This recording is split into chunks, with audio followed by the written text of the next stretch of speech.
We need to start asking the big questions, tackling the important issues, like what would happen if we smash a bunch of giant robots together like action figures, and who would win that fight? So that's what we're doing today, engaging in the oldest and most sacred of all turbo nerd rituals. Who wins in a big dumb sci-fi fight? This mech or that mech? Battlemechs versus Imperial Knights. And despite most arguments like this being utterly stupid, because most sci-fi universes will never mesh well enough to do this, Star Wars and Star Trek comes to mind. In this specific area, Battlemechs and Knights are actually so close they're not just in the same ballpark, why, they're practically standing forehead to forehead on a single base. I'll be giving you a brief description of what each mech is. If you'd like to learn more in depth, I have dedicated videos on them that go into greater detail. We'll go over their weapons, how they work, how they fight, and more to eventually come to the conclusion of who wins.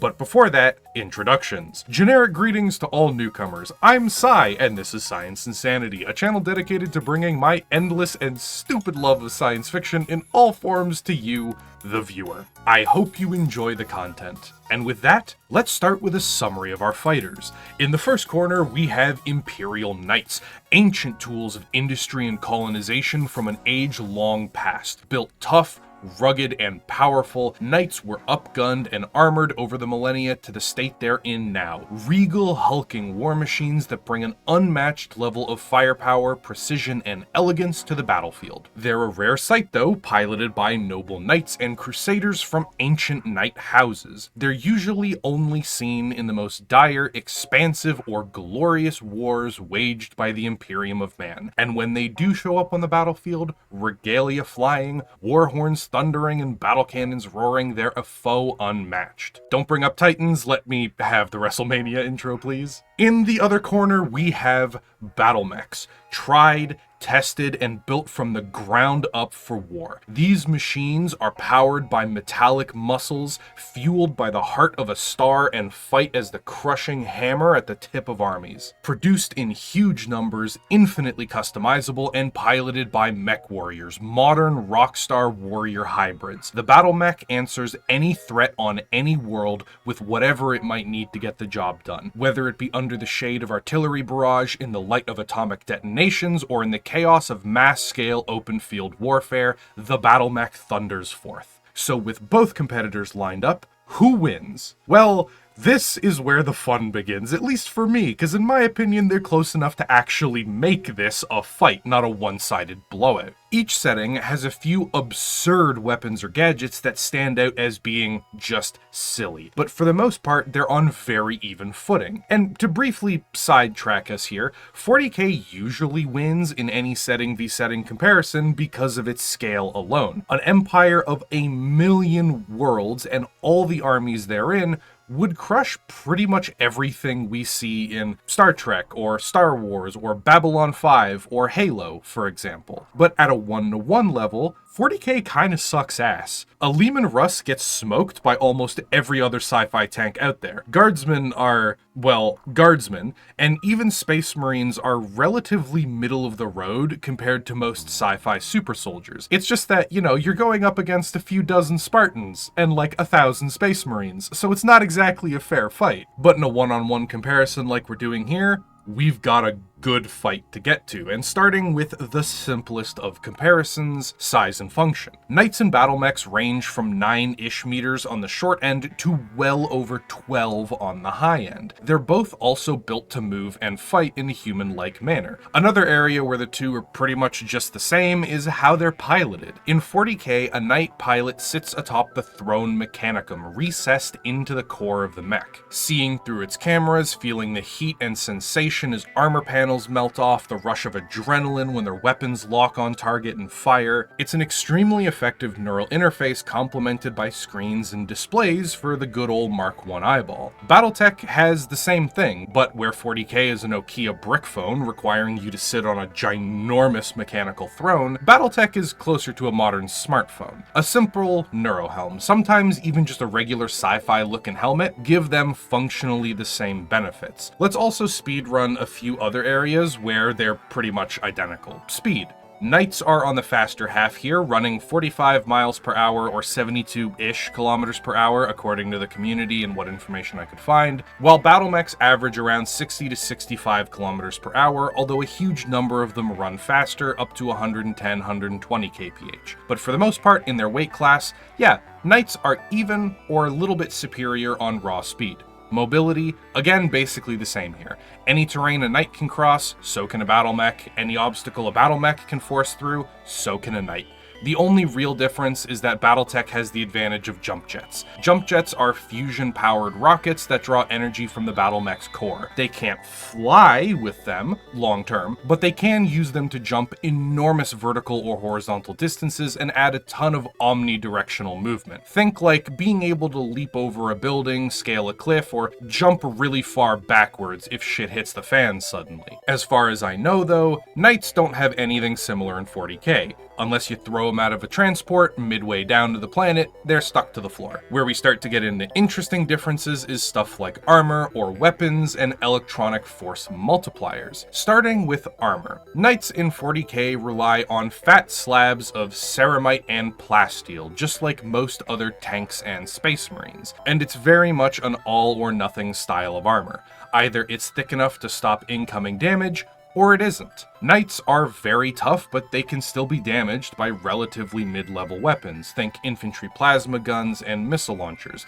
And I think that's mostly because Knight armor isn't all-encompassing. Part of their heritage as colonization equipment instead of dedicated war machines is that some parts of Knights, the joints, weapon mounts, and even some exposed power cables, are all massive weak spots that a lucky hit can damage. Battlemech armor is fundamentally different. In many cases, I'd say it's even thicker than a Knight's plating, but nowhere near as strong. Instead of trying to outright stop incoming damage, armor in BattleTech absorbs incoming damage and shatters or melts or warps in order to disperse that energy harmlessly away from the mech. Even relatively thin amounts of it can stop really chunky ballistic weapons or heavy missile bombardments. The downside is that unlike Knights, the armor gets weaker every time it's hit. Eventually, even with relatively small scale weapons, you will break through. So if a Knight stood there and fired its stubber at a Battlemech, eventually it would sandblast it to death. The biggest difference though is that Battlemechs are purpose-built war machines meant to fight in situations like this.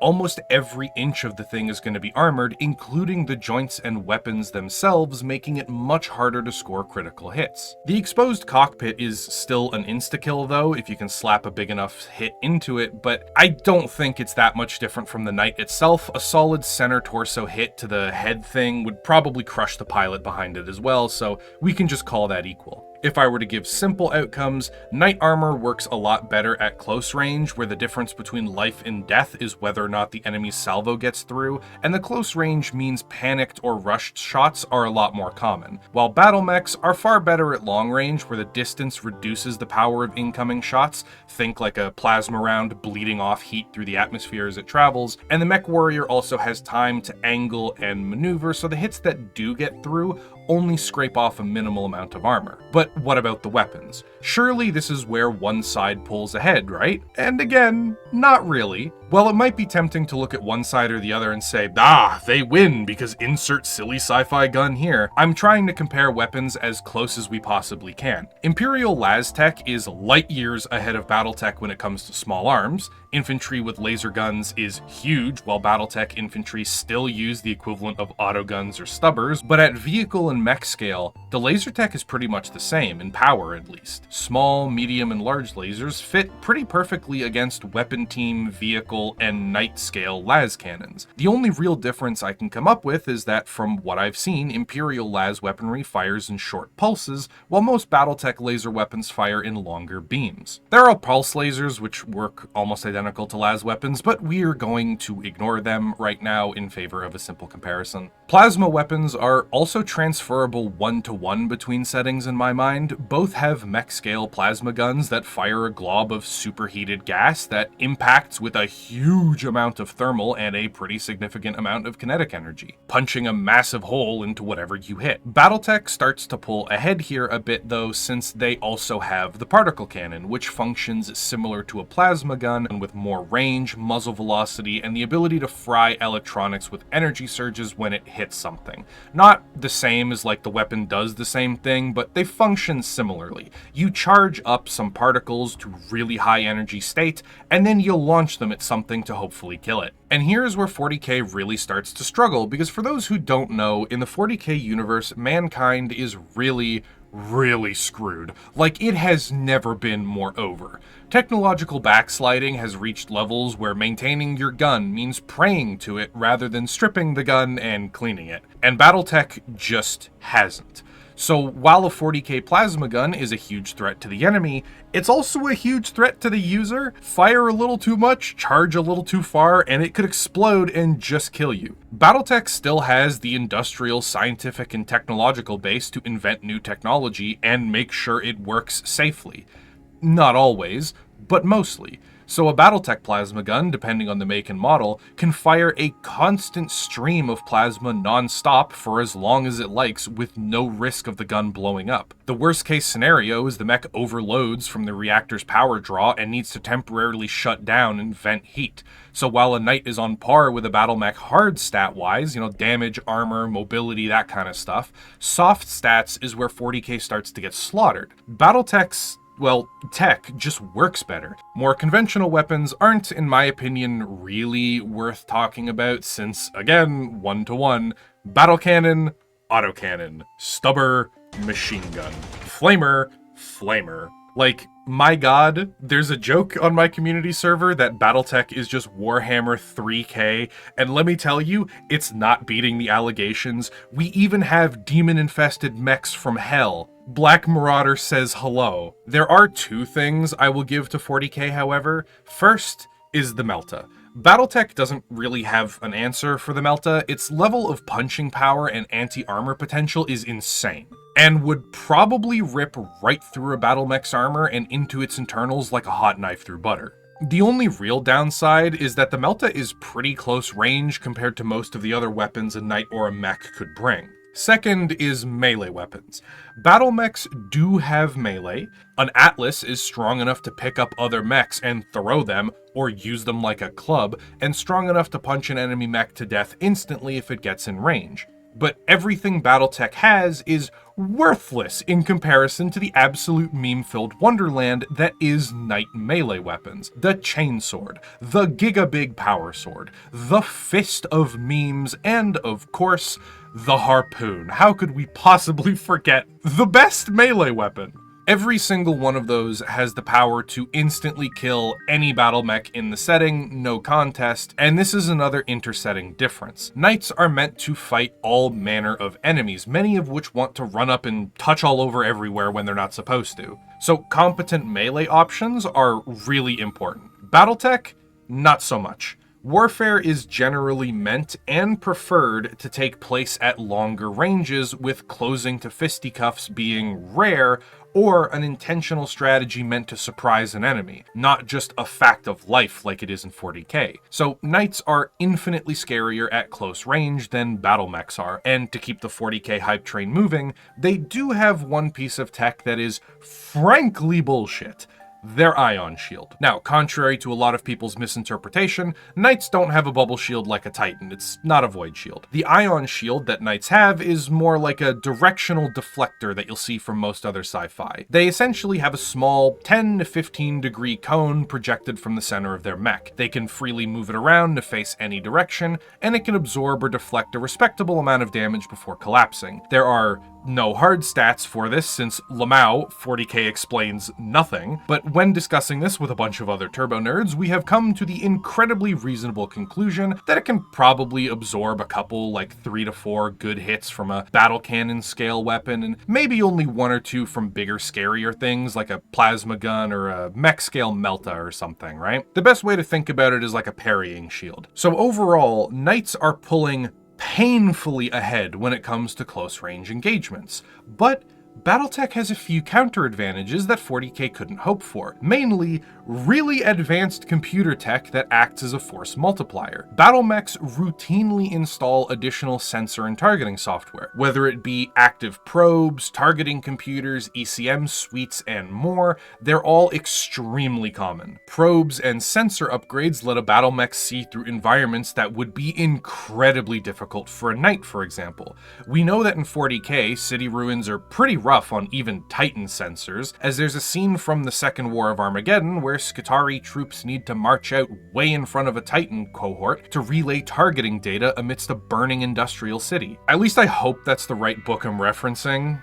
You know what? People will complain and correct me in the comments. That's just more engagement for the algorithm, so confidently incorrect. Motto of my channel. But additional sensor probes can allow Battlemechs to see right through that kind of interference like it isn't even there. Targeting computers can not only extend the range of Battlemech weapons by optimizing for atmospheric and weather conditions, but also accurately track and lead shots to weak spots out to thousands of meters of range. ECM is also incredibly useful as it spoofs enemy sensors. While I don't think that 40k auspex are primitive per se, I don't think they're advanced either, and an electronic countermeasure suite does two things. First, it suppresses the mech's signature by blending it into the environment. Second, it blares out enormous amounts of false data. At long range, the ECM suite does its best to scramble or hide its signature, meaning it's incredibly difficult to pick out an ECM mech from background noise, especially in a combat environment, and at close range, you get the scrambling effect full force. Essentially, a knight pilot could be literally looking at a Battlemech with a camera or Mark 1 eyeball, like he can see it, it's right there, but his knight's computer sensors, his auspexes, for all their worth, they will swear that the Battlemech is actually standing 50 feet to the right, or the sensors will just start returning static and junk. All of these technological advantages that BattleTech has, I think, gives the Battlemech a massive advantage at long range, because it basically means that they get to see first, shoot first, and reposition at their leisure, without the knight really being aware of where the engagement is coming from at first. And that, without further ado, brings us to the conclusion. Who wins? Well, I didn't want to just give one single rating since I think that's boring and it would probably average out to like a 5 out of 10 either way, which is really bland. Instead, I think at close range, knights win 90% of the time, 9 out of 10 engagements. There's the odd one out where a Battlemech lands a reaction punch in time and knocks the knight on its ass long enough to destroy it, but for the most part, I can't see a close range engagement going in BattleTech's favor. Knights just have too many advantages here. An opening salvo from both sides would heavily favor the knight, as it could do crippling damage with Melta or Plasma Fire, protecting its vital areas with the Ion Shield long enough to get a second salvo off and finish the job, or, more likely, using the Ion Shield to protect it while the knight rushes down the mech and just cuts it in half with a chainsword. At long range, I think things flip decisively, 9 out of 10 in favor of Battlemechs, and that's because of how the ball is now in the mech warrior's court. They have the distance, but most importantly, time, to bring all their advantages to bear. Superior long-range firepower, vastly superior targeting and electronic systems, and enough time to plan a good retreat route. So even if the knight can close distance, the Battlemech can just run or jump jet away, disappear into a tree line or beyond hills to set up another firing position that the knight has to walk into. The Ion Shield won't really be any good here in my opinion, since the reliability of BattleTech's everything means a failed, missed, or absorbed shot is irrelevant. It's like 5 seconds to reload, and Battlemechs carry multiple long-range weapons as a consequence of not really carrying any melee weapons. Then we've got medium range. And as you might predict, I think it could go either way depending on the terrain. If it's more open with sparse cover or rolling terrain, I think a lot of Battlemechs could open up the distance while taking minimal damage and then just turn it into a long-range fight. While if things are cluttered or the terrain is rough, the knight could easily close distance and go for the melee. And that's kind of where I'm at. Close range, 9 out of 10 times in the knight's favor, long range is the reverse in the Battlemech's favor, and medium range is a bit of a toss-up. And this entire video has been taken place from the perspective of a relatively fair and even fight, but now at the end, I have to admit, I lied, because this isn't actually a fair fight. I've been ignoring a few really big factors that I just can't figure out how to incorporate fairly, if at all. 40k, if we're being charitable, has maybe 24 models of knights if you stretch for armigers, which I don't. BattleTech has hundreds of unique chassis, each one having a few to over a dozen unique weapon loadouts and configurations. Each one can be vastly different from one another. Knights are kind of pigeonholed in what they can realistically be. Well, if I wanted to, I could bring the perfect Battlemech for every situation. So do I just assume that there's some nebulous average of all Battlemechs that go up against the common knight in this kind of scenario? Do I pick individual chassis that might have significant strengths in a given environment to tip the scales? And that also leads to the second part. How prepared could both pilots actually be? I worked off the assumption of equal skill the entire time, but if a mech warrior saw a knight, they probably wouldn't be freaking out at all. They'd go, oh great, some periphery or pirate or prototype mech, great. Play it cool, play it safe, maybe we'll get some neat salvage out of it by the end. Because seeing new mechs with wacky new capabilities is pretty common in BattleTech. Whereas on the flip side, I genuinely don't think the vast majority of knights have ever fought another knight or knight-esque foe in a real battle since the Horus Heresy. Duels, tournaments, practice, and sparring, yeah, of course, but something similar to fighting Chaos Knights, I really don't think so. Knights are jacks of all trade, masters of none. They have to be to fight everything in the 41st millennium. Battlemechs, mech warriors, they're masters of one. The entire reason they exist is to fight other mechs. Small scale, one-on-one duels, up to full-scale large wars with hundreds or thousands of them at a time. So does that translate to an advantage for BattleTech, since the average pilot would have more combat experience against foes in their weight bracket? I don't know. Next point.